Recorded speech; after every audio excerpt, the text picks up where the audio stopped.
So excited about our next guest. He was a member of the cast of the legendary comedy show In Living Color. He's also starred in countless movies like Spike Lee's Bamboozled, Joanna Man, Strictly Business. He's also the voice of Oscar Proud in the animated series Proud Family. I mean, what doesn't he do? We are talking about actor and comedian Tommy Davidson, whose memoir Living in Color makes for a good read during our nation's current climate. Tommy, good morning. Welcome. Start spreading the news. There you go. I'm at you today.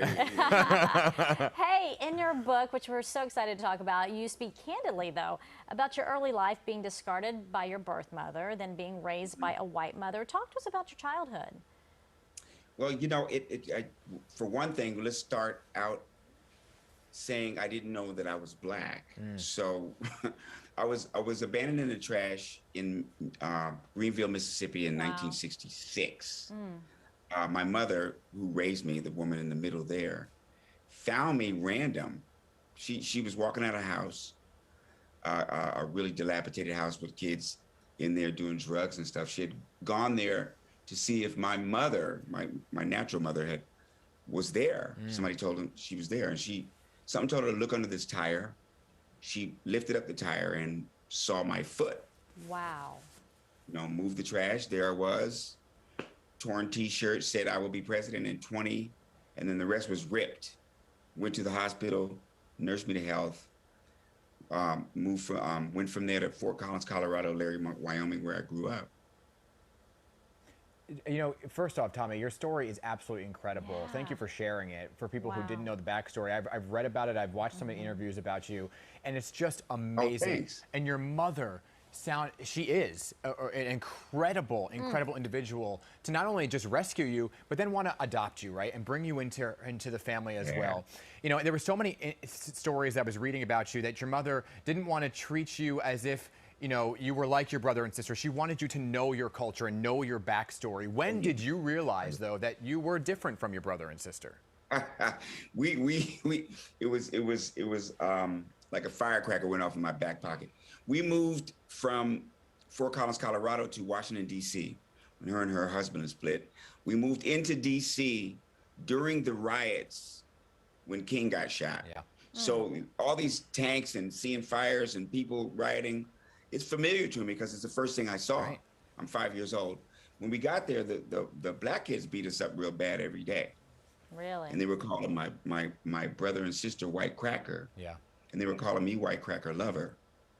Oh, and I went home and I was like, why are they calling me White Cracker Lover? I like graham crackers. Oh my gosh. You know? Because I didn't know anything about that, you know? And so we moved to the suburbs to get away from that. And it got almost worse. It got worse. Because the first time I heard the N-word, because grown men were like chasing me home. I would barely get in the house. People were throwing stuff through our house. Yeah. Wow. It was bad too. So I go to my mom and I go, who are these N's? Because we got to stay away from them. There's some really bad people, you know? Oh, wow. And that's when she explained to me, well, that's what people our color call people your color when they don't like them. And I said, well, what color are you? She said, we're white. I said, no, you're peach, like the crayon. Oh my gosh. Look at you. Yeah. You know? Through a child's eyes, yeah. I thought we were like animals. You know, I grew up in the West, in farms and meadows and with animals. I see a cat could have a litter of kittens. One would be black, one would be white, one would be gray, one would be brown. All her I babies. thought people were like that, you know? So obviously I wasn't a brown one anymore. Yeah. You know? Tommy, your story is so profound.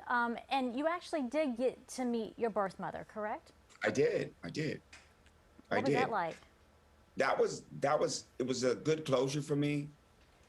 It was a long way coming. It's something that I never asked for because I just lived through this life where I knew that, you know, I was up against a lot of conflict. When I finally met her, I was relieved. She's really honest and forthcoming and said what really happened. Yeah. She was having a hard time. She was dealing with substance abuse. She was in a relationship with an older guy who had a family. She said she just simply got scared. Yeah. And ran. You know, Your book is so interesting because through your story, right, and through the profoundness of your story, you do weave in your humor because your life really took so many different interesting paths. Of course, people know you from In Living Color, right? You know, there's this talk of reunions and reboots. You know, first and foremost, where are we with that? Well, you know what? As soon as we get Keenan to say yes, then yes. But he is so busy. Everybody's so busy, but it's gonna happen. Because Okay. everybody wants to do it. It's going to happen. Okay. You know, All right. we love it too much. We love it too much. Yes, Yeah, right? seriously, Yeah. seriously. How can you forget that, you know? The thing, though, about in the book, though, and I'm put you on blast here. I know I don't want to give too much of the book away here, but there was something going on with Jada Pinkett that I want to get to the bottom of here. That, you know, she said that, you know, that Will Smith wanted to fight you. What's the backstory here? There's no backstory. It's all up front, man. No, what happened was we had a scene. I was a romantic lead in the movie, and we had a scene where we kissed, you know, but it was the end of the movie. So we never had a chance to rehearse it. And the producers came to me and said, look, just kiss her. It'll work out. She said, that's okay. So I did. I tried, and she wasn't very comfortable. But I didn't know that. But all I know is that Will showed up in the trailer and was like, I appreciate that, man. He was standing over me. It was, you know, to y'all, he's a Fresh Prince. To me, he's like this 6'2", you know, black dude standing over me, man. And I'm like, you know, years later, I didn't know that was the reason why. Yeah. You know? It didn't even dawn on you. Yeah, no, I sent them a paragraph from my book. Before I could put it in, I had to get their approval. So I sent them this, not knowing if it was true or not. But that's the only thing I can get out of it. And they both emailed me back and said, yeah, it happened. Go ahead and put it in the book. Hey, before you go, I want to go back to the very early days of your life when your mother found you. You were wearing that shirt that said President 20-something. Are you going to finish that? Are you running? You want to announce right here? No. But, you know, that was one of the hardest impressions that I ever did because I had to watch him and watch him and watch him and not do it until it came out natural. You know, and it wasn't hard. You know, the minute that I was able to put that all together, I was able to take him and put him in different situations. And I got to say, gosh darn it, good morning to you guys in New York. And it looks like New York is bouncing back. My gosh. My goodness. The multi-talented. Seriously, Tommy, you are one of the best impressionists. We're out of time here, but you got to come back and we got to talk more, all right? Thank you. I'm in West Palm at the Improv. June the 3rd through the 6th for anybody who's down there. There you go.